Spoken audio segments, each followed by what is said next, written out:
Tere! Mina olen Toomas Uibo ja ma otsustasin kohalikel valimistel kandideerida. Muidugi oleks siia mõnus edasi jääda lesima ja hüüda siit, et Eesti vajab muutust, aga ma otsustasin püsti tõusta ja kandideerida. Sest ega keegi teine meie eest ju Eestit ei muuda.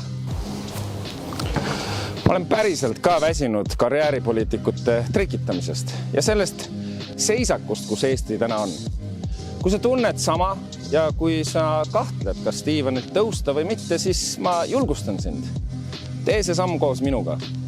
Tule ja ühine minu ja minu meeskonnaga, ükskõik kus Eestimaa nurgas sa ka ei ole.